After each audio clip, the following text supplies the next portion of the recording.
কি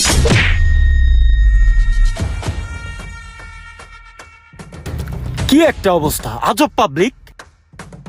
কিরে ভাই, একটু দেখা শোনা চলেন। কি একটা অবস্থা মেয়ে। ধাক্কা দিয়া টিয়াডি হালাই দিয়া হ্যাঁ আবার উল্টা আমার লগে ফ্রাই লইতে আছে। আসসালামু আলাইকুম ভাই। ওয়ালাইকুম সালাম ভাই। এদিকে আসেন ভাই। এই যে আপনি যে রাস্তাঘাটে অচেনা মানুষের সাথে ধাক্কা খান, আপনি কি ওইগুলো স্বাভাবিকভাবে নেন? এগুলো হচ্ছে চক্র, এগুলোকে স্বাভাবিক নেওয়া যাবে না, বুঝছেন? তাদের অনেক আগের প্ল্যান, আপনাকে ধরবে। আমাকে দেখে ভয় পেয়ে হয়তোবা চলে গেছে। আমি যদি এই জায়গায় উপস্থিত না থাকতাম, আপনি এতক্ষণে ঘায়েল হয়ে যেতেন ওদের হাতে। আপনার এই টাকা পয়সা সব চলে যেত চাঙ্গে। হাই হাই রে, আমার টাকা বলে চলে যাবো গা? আমার টাকা যাবো কি লেগা? আর লোকটা একবারে খারাপ কথা কয় নাই। তো এতগুলো টাকা নিয়ে আপনি একা একা কোথায় যাচ্ছেন এইভাবে রিস্ক নিয়ে? ভাই পেমেন্ট পাইছি তো আজকে, বাসায় চাই। জমি বেচা কিনা করছি তো। আচ্ছা, জমি বেচার পেমেন্ট পাইছেন, এইভাবে যাও তো রিস্ক। আপনি এক কাজ করেন, আমার সাথে চলেন, আপনাকে আমি সেফ ভাবে পৌঁছে দিচ্ছি। বলত পাইছো আমারে? এখন তো রাস্তায় ধাক্কা খেয়ে পড়ছে, গায়ে তো উঠলে তো তুমি সব আতায় নিয়ে যাবা, পরে আমি কি করবো? আরে ভাই, এত ভাবনা চিন্তার কি আছে? চলো না, তোমার সেফ ভাবে নামাই দিয়ে আসি তোমার বাসায়। ভাই এই এত প্যারা নেন না, বুঝছেন? আমার বাসা এখানেই, আমি যাইতে পারবো। আপনাকে ধন্যবাদ ভাই সতর্ক করে দেওয়ার জন্য। আসসালামু আলাইকুম, ভালো থাকবেন। শোনো, কোনো বিজনেস আইডিয়া লাগলে আমাকে জানাবে। এটা আমার কার্ড, তুমি রাখো, প্রয়োজন হলে কল দিও। ঠিক আছে ভাই, যদি কখনো লাগে আমি আপনাকে কল দেবো। হ্যাঁ, ও আসি। আসসালামু আলাইকুম। ওয়ালাইকুম আসসালাম। লোকটা আসলে মনে হয় ভালো, আর ভিজিটিং কার্ডও দিয়ে দিল। শুনলেন তো ভাই কাহিনী। এইসব ব্যাপার নিয়ে ফ্যামিলির থেকে এবং বাইরে যারা টাকা পয়সা পায় তাদের চাপে আছি ভাই। যদি আপনি আমাকে বিদেশ নিয়ে যেতেন তাহলে অনেক ভালো হইতো। শোনো মোশাররফ, আমি ওরকম বড় কিছু না। আমি বাংলাদেশে বেশিক্ষণ থাকিও না। আমি অনলি ক্যানাডিয়ান সিটিজেন, ওখানেই থাকি, ছোট থেকে বড় হয়েছি। তো দেশের মায়া ত্যাগ করতে পারি না। এই মাঝে মাঝে দেশে আসি, দেশের বাতাস, হাওয়া, মাটির সোদা গন্ধ, এইগুলোতে আমার ভালো লাগে। কয়দিন এই ঘুরে ফিরে আবার কানাডাতে চলে যাই।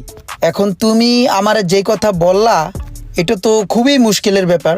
এখন শুনো, সরাসরি তোমাকে আমি কানাডাতে নিতে পারবো না, ঠিক আছে? তোমাকে আমি বিভিন্ন দেশ ভায়া হয়ে তোমাকে যেতে হবে।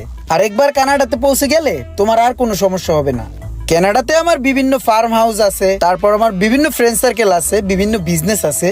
তো কানাডাতে পৌঁছে গেলে তোমার আর সমস্যা হবে না। যে কোনো ভালো একটা জবে তোমাকে আমি ঢুকিয়ে দিতে পারবো, বুঝছো?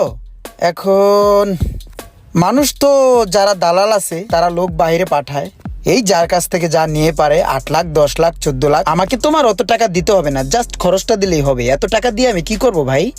তুমি আমাকে 5-7 লাখ টাকার মতো ম্যানেজ করে দিও, বুঝছো? দেখো, চিন্তা ভাবনা করে দেখো।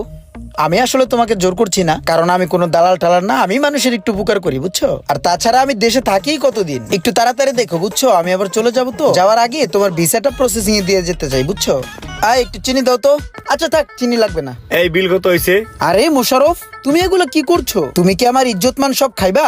আমি কানাডাতে কোটি কোটি টাকা কামাই, আমার ওখানে বিভিন্ন বিজনেস আছে। এখন বাংলাদেশে এসে যদি তোমার কাছ থেকে আমার চায়ের বিল দিতে হয়, তাহলে আমার ইজ্জতটা কই থাকে? আর তাছাড়া আমি এই টাকা পয়সা দিয়ে কি করব বলো?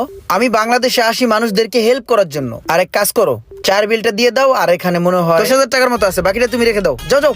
হ্যাঁ রে মোশাররফ। আসসালামু আলাইকুম স্যার, ভালো আছেন? ওয়ালাইকুম আসসালাম। ভালো আছো তুমি? জি ভালো, আপনি ভালো আছেন? তোমাদের মনে হয় রিয়েল এস্টেটের বিজনেস আছে। আজকে যে তুমি ব্যাগ ভর্তি টাকা নিয়ে আসছো, সেটাও কিন্তু আমি উপলব্ধি করতে পারছি। এদিকে আসো। জি স্যার। আচ্ছা, তোমরা বড় কোনো কাজ ধরতে পারো না? এই যেমন রাস্তাঘাটের কাজগুলা, সরকারি বিভিন্ন কাজ আছে, আর বড় বড় টেন্ডার আছে, এগুলো করবে। এগুলোতে টাকা বেশি, বুঝছো?